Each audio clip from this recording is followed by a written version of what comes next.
Hey everyone, and welcome to the channel. So today we get to take a look at this 2023 BMW M4 Competition Convertible xDrive. So huge shout out to Hendrick BMW Northlake for providing this performance-oriented convertible for me today.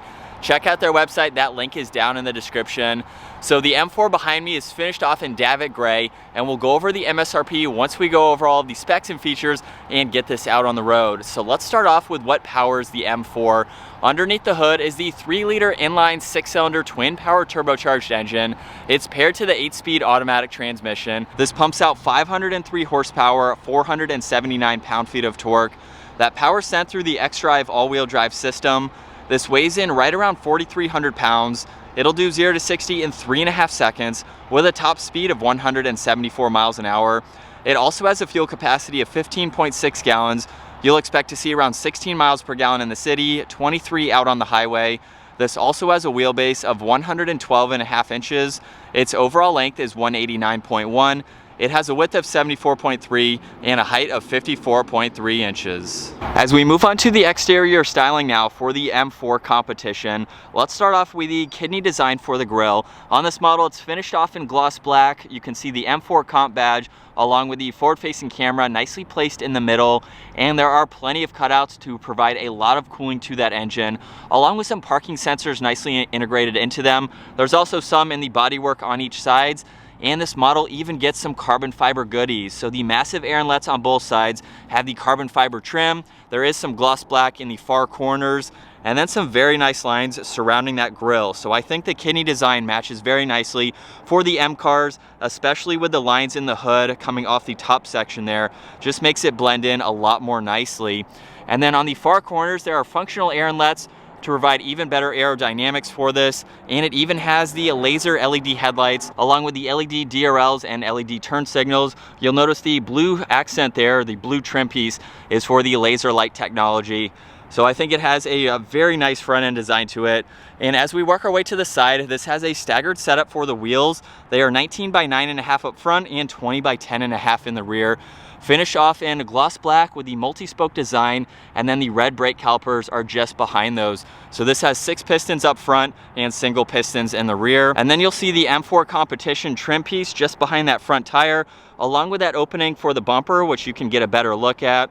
There's more gloss black in the lower side skirt to match those trim pieces in the front bumper, and nice lines running down the side. You'll see one in the lower side skirt there, and then one that goes off of that trim piece just underneath the door handles.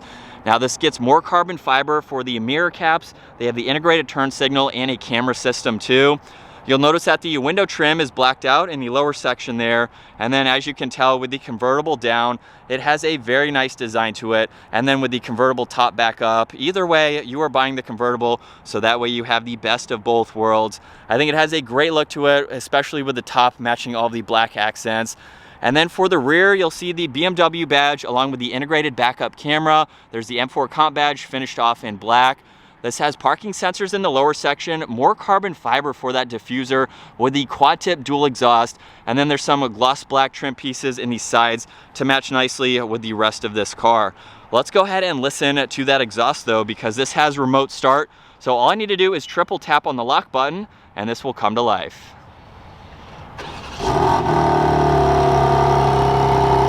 You can also shut it off just by triple tapping on that button. And then from there, I'm just gonna hold the button on the key fob. You will see the trunk release, or you can use the electronic button just underneath the BMW badge. Now, what I love about the convertible is it does hinder some of the trunk space, but not all of the trunk space. So it actually folds up in this upper section here, so you don't have to think about if you had to move any items for it to fold down.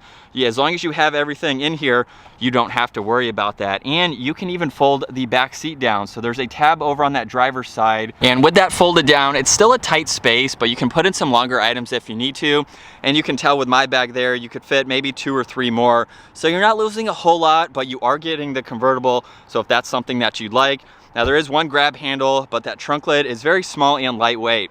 So that is easy to close. So as we work our way to the interior, of course you can lock and unlock this using the door handle. And then for this spec, we have the David Gray with the Calamani orange leather, which is a beautiful spec. You'll notice that on the door panel there's even leather and stitching. All the window adjustments and power folding side mirrors are nicely on the inside of that grab handle. There's brushed aluminum surrounding the release handle and lock and unlock. This even gets memory seats, there's a release for the trunk, a lot of storage space, and it even has the Harman Kardon sound system too. Now as we work our way to the interior, M4 is down on the door sill, and then you can take a look at these seats with the M4 badge. Beautiful two-tone design with some Alcantara on the sides. They are automatic, however there is one manual adjustment for the leg portion there that you can pull out if you need a little bit more comfort. Now as we work our way to the back seats, all I need to do is pull on this lever to move that backrest forwards, and the seat will automatically move forwards, giving me a lot of space to enter. Now with the top down, of course, it's very easy at 5'10" to get into the back seats. And you'll notice too, over on this passenger side, there's actually a good bit of legroom. So with that seat in a pretty normal position, you actually have a good amount of space. There's some air vents in the middle, even the climate adjustment. So you have the temperature, where you'd like there to go, even some auxiliaries. There are 2 cup holders in the middle.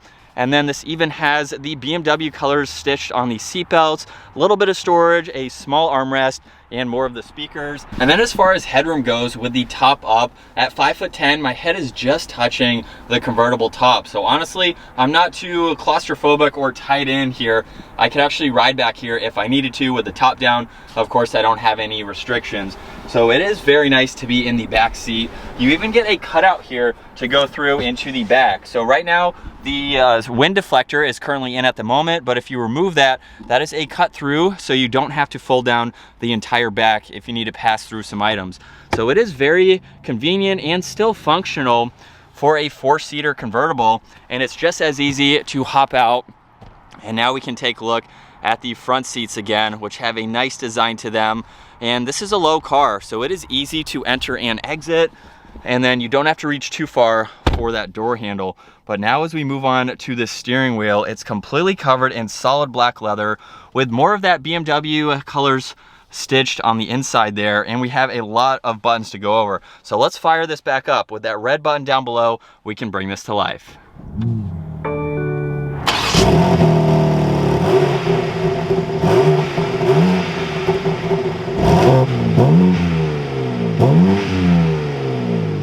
And looking at the digital gauge cluster, on the left side is the fuel level and miles per hour. On the right side is the tach as well as the engine temperature, and you have some more information within that tach to go through using that top button over on the turn signal stalk. So currently it's showing the odometer along with some data information. There's also PSI and temperature for the tires that will appear once the vehicle is warmed up, of course.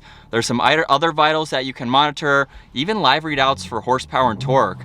So if I give the vehicle some gas, you can see those adjust. You can also look at a G-force meter, and then you can pull up the music as well, and also look at the different driving modes that the vehicle is currently in. So that way you can monitor those as you need to. And then you can also see what gear the vehicle is in and a live readout for the MPG. So not a whole lot of info, but it's nice to have that. And then coming back to the steering wheel, it is an M steering wheel, of course, that is heated, and there are carbon fiber accents throughout, which give it a really nice look. Now on this left side, there's all the cruise control settings. Right side is volume and tuning, as well as Bluetooth and voice commands. This even has M1 and M2, and those will actually change the exhaust note. It will also change the driving modes that I showed earlier. You can configure those, which we'll come back to in the center infotainment system. And then behind those, we have the massive carbon fiber paddle shifters, which are very fun to use. I'll show those, of course, once we drive this.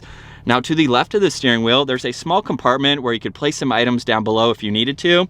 There's all the headlight adjustments, parking light adjustments, even dimmer switches for the gauges. There's one air vent along with the speaker. This has the head-up display, so it's showing the miles per hour and the speed limit sign.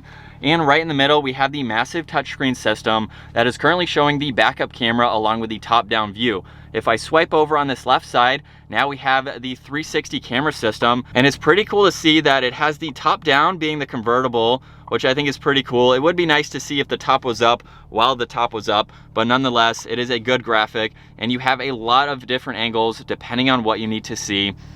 Now for the car wash setting, you have the top-down view, which is very helpful in slow speed situations. And this even has the automatic parking for the parallel parking assist and the backup assistance, which is very nice to have. Now for the rest of the system, under the home icon, you can see navigation, media and phone, the setup. So these are the current driving modes that the vehicle is in, engine and tire data. You have some more information as well as the compass. So it's nice to have all of that. And on the left side, you have shortcuts to your media and your phone. You can pull up the navigation in full screen to go over all of that info. And then under car, I'm going to go through the rest of this using the dial down below. As you can tell, there's a bunch of shortcuts just in front of that too. So if we scroll up to driving information, you can go into the sport displays to monitor all of this if you're doing some spirited driving. If we go back into the M menu, this is how you can configure M1 and M2. So currently M1 is in all of the sport settings. So if I go into the engine here, you even have Sport Plus. So you can go through all of this. You can make this shift as quick as you'd like to. We even have the steering, which you can adjust, the braking. This is pretty cool that you have all of this that you can go through. You can turn the exhaust note on. And then if you go into M2, you can tone that down and you have shortcuts to be able to drive this how you'd like to. There's even instrument information. We have the M Drift Analyzer. So you can drift in your M4 Convertible and look at all of these stats depending on what you'd like to see. Pretty awesome to have that. Now under vehicle status, there's a lot more vitals that you can monitor as needed. There's different settings that you can go into for the seats, the lighting. We have the exterior lighting, even the more information here that you can go through. And then we have the driver profiles, owner's manual, and the last one allows you to go into Apple CarPlay and Android Auto and some other apps just depending on what you'd like to go through. Now under that, you'll see more brushed aluminum. There's even a shortcut to the intelligent safety. So you can monitor all these standard safety features for this M4 and activate those as needed. There's even another smaller LCD screen for all of the climates. So we have the dual zone for driver and passenger along with some other buttons on both sides, even the heated seat controls that you can quickly monitor and the ventilated seats at the same time. So that is one button. Just by pushing on one of those settings, you can quickly control that with this one button down below. So it's nice to have all of that. You'll notice too, there's power and volume for the radio along with all the presets and tuning and more carbon fiber for the entire center area. If I open this up, this has the wireless charging pad along with the BMW XS card, which you can use in place of the key fob. There are two cup holders, a 12 volt and a USB. And then to the left of all of those controls, we have the shifter. To put this into reverse, I'll simply push this left and up. It will hold into place where you can see that backup camera up here. To go into drive, we'll just pop it over to the right. And if we do that one more time, that activates the sport setting to allow you to use the steering wheel mounted paddle shifters. Now on the back of the shifter, there's park, along with being able to control how quickly or slowly you want the transmission to shift. So there are 3 different settings that completely change the dynamics of driving this car. Now on the left side, there's traction control. There's even a shortcut for the forward-facing camera, so you can pull that up in full screen. There's the parking sensors along with the engine start-stop feature. And then if I push on the M mode, you will not only see the gauge cluster change, but the head-up display will change too. I don't know if that comes across on camera or not, but currently it is showing the tach along with miles per hour and the speed limit sign. And if I push on that button, it just goes to the miles per hour and the speed limit sign. So it's nice to see both of those tachs with what gear you're in, front and center. So if you're doing some spirited driving, that's all the info that you need. There's also a setup along with the exhaust note button. We have the auto hold and the electronic parking brake. And this even has heated headrests as well. So when you have the top down, you can still be nice and toasty in your car. And then the button right in the middle, of course, is for the convertible top. So you can see it going down at the moment. Very easy process to do. And all 4 windows will go up and down, so you don't have to worry about that. You can even use this one button over on the door panel to put up and down all 4 with the push of one button. So that is great to see. Now for the center armrest, you can see there's a good amount of storage space along with an auxiliary, so you can charge all of those electronics. And then the glove box has an ample amount of space with more carbon fiber just above that. We'll take one last look at the beautiful interior. I love this orange, especially with the exterior. And then up in the center, there's some dome lights and a call button as well. As we set off now behind the wheel for this M4 Competition Convertible, this has an MSRP just shy of $110,000. So this is a 6-figure convertible, but at the same time, it's the M4 Competition. We had an M4 Comp for about a week and we were able to take it to the mountains, by far one of the best handling and most fun sports cars that I could think to be in for that price point. 110 grand is a lot for a convertible, but if you want a convertible and you still want that performance, the convertible weighs 400 pounds or so more than the coupe, and it's 0.4 seconds slower to 60. That is pretty impressive for that added weight and how BMW was able to keep that performance in a convertible. So if you are a convertible type of person, you're not losing any of the performance-oriented aspects that BMW has put into the M4 Comp. And just driving this, like I said, it's not the first M4 I've been in. It's the first convertible, however, that I have been in. And so far, even with large trucks like that passing, it's pretty quiet and composed feeling on the inside. We have a very, very nice and insulated soft top here to keep you having that BMW vibe of driving very nicely, very comfortably. But when you're ready, you can pop it over into the manual setting here. We have the exhaust note on, and if I push on M1 here, mild acceleration.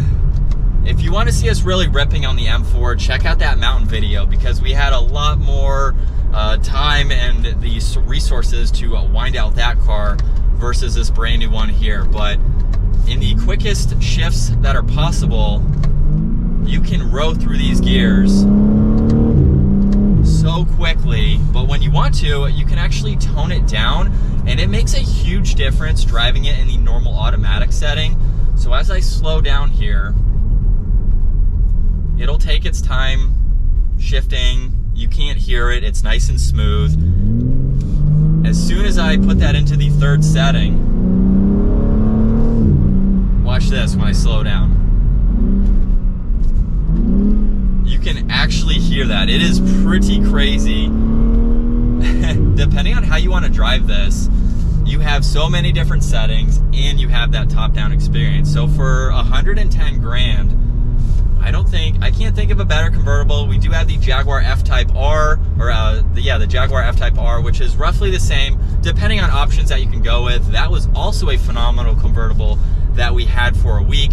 However, you don't get back seats in that vehicle. So there are some other convertible options. If you need the practicality, you're not buying this to be a full 4-seater, but if you need to have that extra space, you have the option to do that. We need these quick shifts again. It's just such a fun car. It handles well, even for the convertible. Now, I'm not doing the spirited driving I did in the M4 we had, but knowing BMW, this is going to handle incredibly well on back roads. And as we downshift to second, just a mild acceleration and the quickest shifts possible, you can row through these gears. It is so much fun to drive. I think this is one of the best sports cars that you can drive and buy because of all of the configurations, depending on the driving mode that you want. If you want it to be loud, if you want it to be quiet, how quickly you want the shifts to happen. There are so many different settings to make this not only a great daily driver. I can push on a button here and it gets quieter, it's more refined. Not to say it's not more refined when you have everything in Sport Plus, but you understand, you know, being a BMW, you can just drive it like normal. So if you just feel like, you know, going point A to point B, you have a nice relaxing place to be. And then when you want, you have a nice spirited driving place to be, where you can even pull up the information here that I mentioned earlier for the driving info, look at these sport displays. So for 110 grand, I would honestly opt for the coupe. That's just my personal taste. But if you want the convertible, man, do you get a fun driving car for the money.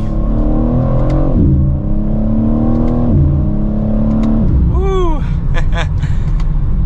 It is definitely a blast to drive. Now, as we make a U-turn here, I believe it's around 30 miles an hour, we should be able to start activating the convertible top. And while we wait for some traffic, we can quickly put this down. So you could do this at a stoplight or like what I'm doing right now, and it takes a little bit of time, but I wouldn't say it's that slow. When it is done, I can just push on this one button now to put all of the windows up, because with the wind, just for some audio purposes today, we will have them up. And obviously you can have all of the windows down if you want that top-down experience for sure.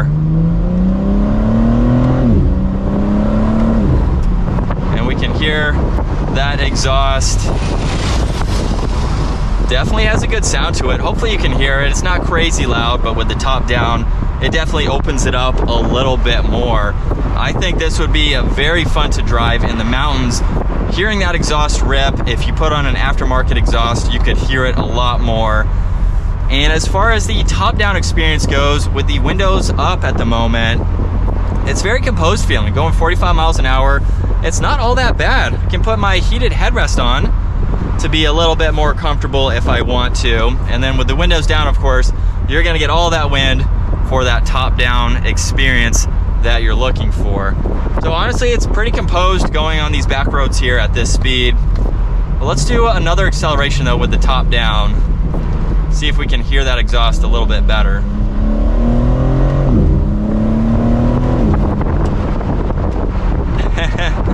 Definitely has a good sound to it. But what do you guys think? Six-figure car, everything is what you would expect as far as the materials go and just how it drives.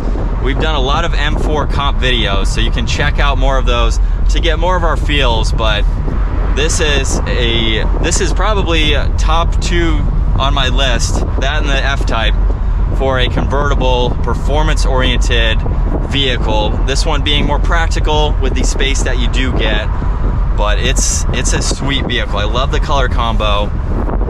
Definitely very nice. But I think that's going to wrap it up for this 2023 BMW M4 Competition Convertible. Once again, a huge shout out to Hendrick BMW Northlake for providing this convertible for me today. Check out their website, that link is down below. Give the video a huge thumbs up if you enjoyed it, and smash that subscribe button so you don't miss out on our daily uploads. I'll see you all in the next video.